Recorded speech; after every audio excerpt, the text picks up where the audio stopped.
ప్రకటన గ్రంథము 5వ అధ్యాయం.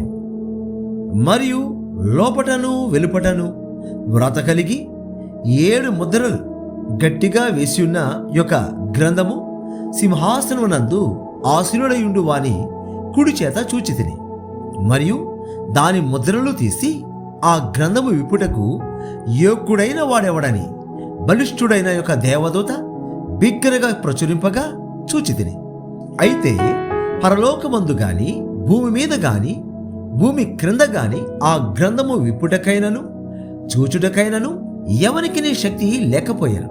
ఆ గ్రంథము విప్పుటకైనను చూచుటకైనను యోగ్యుడెవడను కనబడనందున నేను బహుగా ఏడ్చుచుండగా ఆ పెద్దలలో ఒకడు, ఏడవకుము, ఇదిగో దావీదుకు చిగురైన యూదాగోత్రము సింహము 7 ముద్రలను తీసి ఆ గ్రంథమును విప్పుటకై జయము పొందెనని నాతో చెప్పాను.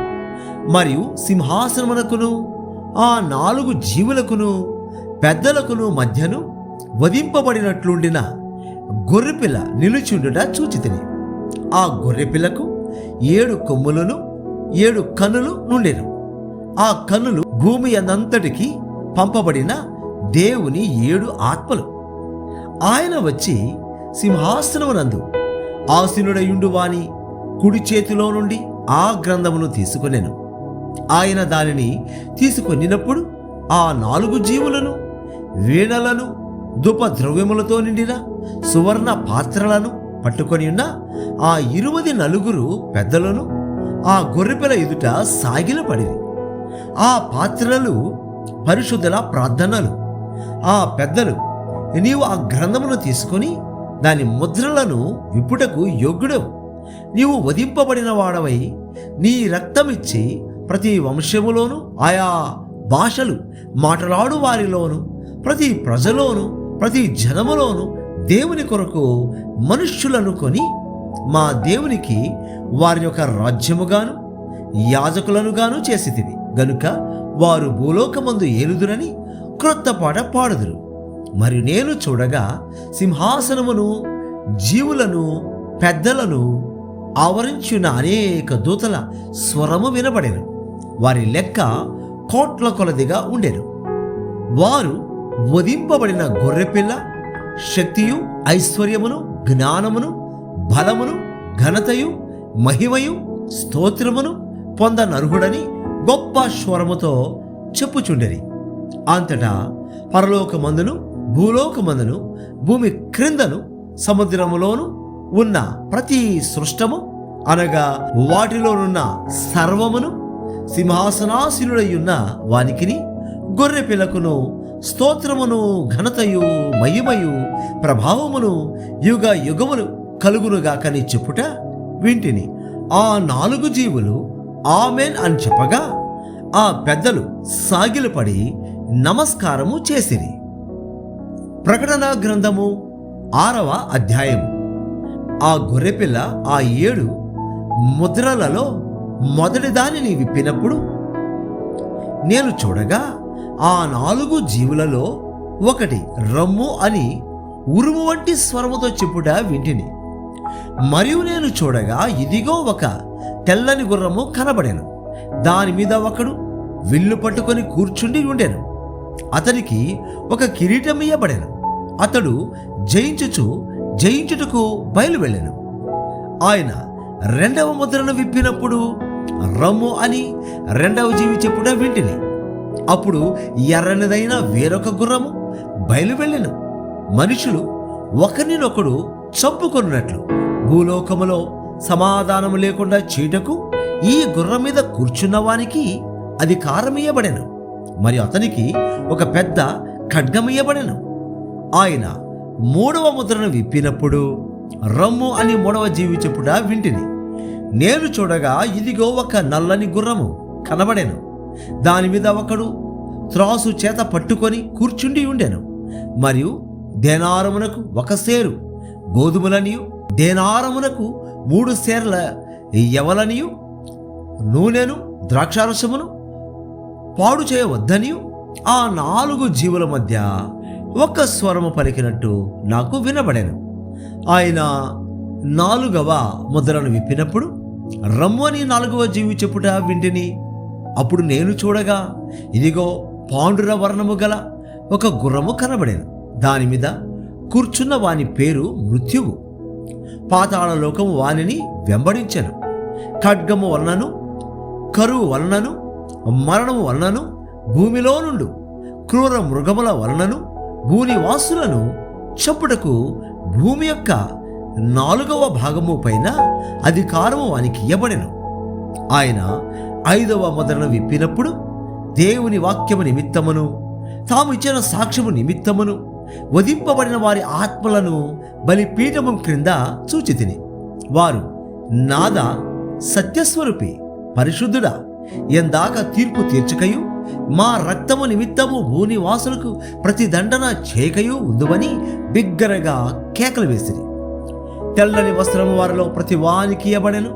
మరియు వారి వలనే చంపబడబో వారి సహదాసుల యొక్కయు సహోదరుల యొక్కయు లెక్క పూర్తియగు వరకు ఇంకా కొంచెము కాలము విశ్రమింపవలనని వారితో చెప్పబడెను. ఆయన 6వ ముద్రను విప్పినప్పుడు నేను చూడగా పెద్ద భూకంపము కలిగెను. సూర్యుడు కంబళి వలె నలుపాయను, చంద్రబింబమంతయు రక్తవర్ణమాయను. పెద్ద గాలి చేత ఊగులాడు అంజూరపు చెట్టు నుండి అకాలపు కాయలు రాలినట్టు ఆకాశ నక్షత్రములు భూమి మీద రాలెను. మరియు ఆకాశ మండలము చుట్టబడిన గ్రంథము వలెనై తొలగిపోయాను. ప్రతి కొండయు ప్రతి ద్వీపమును వాటి వాటి స్థానములు తప్పెను. భూరాజులను, గనులను, సహస్రాధిపతులను, ధనికులను, బలిష్ఠులను, ప్రతి దాసుడును, ప్రతి స్వతంత్రుడును కొండ గుహలలోను బండల సందులలోను దాగుకొని సింహాసనాసీనుడయున్న వాని యొక్కయు గొర్రెపిల్ల యొక్కయు ఉగ్రత మహాదినము వచ్చెను. దానికి తాళజాలిన వాడెవడు? మీరు మా మీద పడి ఆయన సన్నిధికిని గొర్రెపిల్ల ఉగ్రతకును మమ్మును మరుగుచేడి అని పర్వతములతోనూ బండలతోనూ చెప్పుచున్నారు. ప్రకటన గ్రంథము 7వ అధ్యాయం. అటు తరువాత భూమి యొక్క 4 దిక్కులలో 4 దేవదూతలు నిలిచియుండి, భూమి మీదనైనను సముద్రము మీదనైనను ఏ చెట్టు మీదనైనను గాలి వీచకుండునట్లు భూమి యొక్క 4 దిక్కుల వాయువులను పట్టుకొని ఉండగా చూచితిని. మరియు సజీవుడకు దేవుని ముద్రగల వేరొక దూత సూర్యోదయ దిశ నుండి పైకి వచ్చుట చూచితిని. భూమికిని సముద్రమునకును హాని కలుగుచేయుటకై అధికారము పొందిన ఆ 4 దూతలతో, ఈ దూత మేము మా దేవుని దాసులను వారి నొసలయందు ముద్రించే వరకు భూమికైనను సముద్రమునకైనను చెట్లకైనను హాని చేయవద్దని బిగ్గరగా చెప్పాను. మరియు ముద్రింపబడిన వారి లెక్క చెప్పగా వింటిని. ఇశ్రాయేలీయుల గోత్రములన్నిటిలో ముద్రింపబడిన వారు 144,000 మంది. యూదా గోత్రములో ముద్రింపబడిన వారు 12,000 మంది. రూబేను గోత్రములో 12,000 మంది. గాదు గోత్రములో 12,000 మంది. ఆషేరు గోత్రములో 12,000 మంది. నఫ్తాలి గోత్రములో 12,000 మంది. మనష్షే గోత్రములో 12,000 మంది. షిమ్యోను గోత్రములో 12,000 మంది. లేవి గోత్రములో 12,000 మంది. ఇస్సాకారు గోత్రములో 12,000 మంది. జెబూలూను గోత్రములో 12,000 మంది. యోసేపు గోత్రములో 12,000 మంది. బెన్యామీను గోత్రములో 12,000 మంది ముద్రింపబడిరి. అటు తరువాత నేను చూడగా, ఇదిగో ప్రతి జనములో నుండి, ప్రతి వంశములో నుండి, ప్రజలలో నుండి, ఆయా భాషలు మాట్లాడు వారిలో నుండి వచ్చి ఎవడునూ లెక్కింపజాలని యొక్క గొప్ప సమూహము కనబడెను. వారు తెల్లని వస్త్రములు ధరించుకున్న వారై ఖర్జూరపు మట్టలు చేత పట్టుకొని సింహాసనం ఎదుటను గొర్రెపిల్ల ఎదుటను నిలువబడి, సింహాసనాసీనుడైన మా దేవునికిని గొర్రెపిల్లకును మా రక్షణకై స్తోత్రమని మహాశబ్దంతో ఎలుగెత్తి చెప్పిరి. దేవదూతలందరూ సింహాసనము చుట్టూను పెద్దల చుట్టూను ఆ 4 జీవుల చుట్టూను నిలువబడి ఉండరి. వారు సింహాసనం ఎదుట సాష్టాంగపడి ఆమేన్, యుగ యుగముల వరకు మా దేవునికి స్తోత్రమును, మహిమయు, జ్ఞానమును, కృతజ్ఞతాస్తుతియు, ఘనతయు, శక్తియు, బలమును కలుగునుగాకని చెప్పుచు దేవునికి నమస్కారము చేసిరి. ఆమేన్. పెద్దలలో ఒకడు తెల్లని వస్త్రములు ధరించుకొని ఉన్న వీరెవరు? ఎక్కడి నుండి వచ్చిరని నన్ను అడిగాను. అందుకు నేను, అయ్యా నీకే తెలియననగా అతడు ఇలాగు నాతో చెప్పాను, వీరు మహాశ్రమల నుండి వచ్చిన వారు. గొర్రెపిల్ల రక్తములో తమ వస్త్రములను ఉదుగుకొని వాటిని తెలుపు చేసుకొనిరి. అందువలన వారు దేవుని సింహాసనం ఎదుట ఉండి రాత్రి పగళ్ళు ఆయన ఆలయములో ఆయనను సేవించుచున్నారు. సింహాసనాసీనుడైన వాడు తానే తన గుడారము వారి మీద కప్పును. వారికి ఇక మీదట ఆకలి అయినను దాహమైనను ఉండదు. సూర్యుని ఎండ అయినను ఏ వడగాలి అయినను వారికి తగులదు. ఏలయనగా సింహాసన మధ్యమందుండు గొర్రెపిల్ల వారికి కాపరే జీవజలముల బుగ్గల ఎద్దుకు వారిని నడిపించును. దేవుడే వారి కన్నుల నుండి ప్రతి బాష్ప బిందువును తుడిచివేయును. ప్రకటన గ్రంథము 8వ అధ్యాయము. ఆయన 7వ ముద్రను విప్పినప్పుడు పరలోకమందు ఇంచుమించు అరగంట సేపు నిశ్శబ్దముగా ఉండెను. అంతటా నేను దేవుని ఎదుట నిలుచు 7 దూతలను చూచితిని. వారికి 7 బూరలియబడెను. మరియు సువర్ణ దుపాతి చేత పట్టుకొని ఉన్న వేరొక దూత వచ్చి బలిపీఠం ఎదుట నిలువుగా సింహాసనం ఎదుట ఉన్న సువర్ణ బలిపీఠము పైన పరిశుద్ధులందరి ప్రార్థనలతో కలుపుటకై అతనికి బహు ధూపద్రవ్యములు ఇయ్యబడెను. అప్పుడా ధూపద్రవ్యముల పొగ పరిశుద్ధుల ప్రార్థనలతో కలిసి దూత చేతిలో నుండి పైకి లేచి దేవుని సన్నిధిని చేరాను. ఆ దూత దుపార్తిని తీసుకొని బలిపీఠము పైనున్న నిప్పులతో దానిని నింపి భూమి మీద పడవేయగా ఉరుములు, ధ్వనులు, మెరుపులు, భూకంపమును కలిగెను. అంతటా 7 బూరలు పట్టుకొని ఉన్న ఆ 7 దూతలు ఊదుటకు సిద్ధపడిరి. మొదటి దూత బూర ఊదినప్పుడు రక్తముతో మిళితమైన వడగండ్లను అగ్నియు పుట్టి భూమిపైన పడవేయబడెను. అందువలన భూమిలో 3వ భాగము కాలిపోయాను. చెట్లలో 3వ భాగమును కాలిపోయాను. పచ్చగడ్డి అంతయు కాలిపోయాను. 2వ దూత బూర ఊదినప్పుడు అగ్ని చేత మండుచున్న పెద్ద కొండ వంటిది ఒకటి సముద్రములో పడవేయబడెను. అందువలన సముద్రములో 3వ భాగము రక్తమాయను. సముద్రములోని ప్రాణము గల జంతువులలో 3వ భాగము చచ్చెను. ఓడలలో 3వ భాగము నాశనమాయను. 3వ దూత బూర ఊదినప్పుడు దివిటీ వలె మండుచున్న ఒక పెద్ద నక్షత్రము ఆకాశం నుండి రాలి నదుల 3వ భాగము మీదను నీటి బుగ్గల మీదను పడెను. ఆ నక్షత్రమునకు మాచిపత్రి అని పేరు. అందువలన నీళ్లలో 3వ భాగము మాచిపత్రి ఆయను. నీళ్లు చేదై పోయినందున వాటి వలన మనుష్యులలో అనేకులు చచ్చిరి. 4వ దూత బూర ఊదినప్పుడు సూర్య చంద్ర నక్షత్రములలో 3వ భాగము చీకటి కమ్మునట్లును, పగటిలో 3వ భాగమున సూర్యుడు ప్రకాశింపకుండునట్లును, రాత్రిలో 3వ భాగమున చంద్ర నక్షత్రములు ప్రకాశింపకుండునట్లును వాటిలో 3వ భాగము కొట్టబడెను.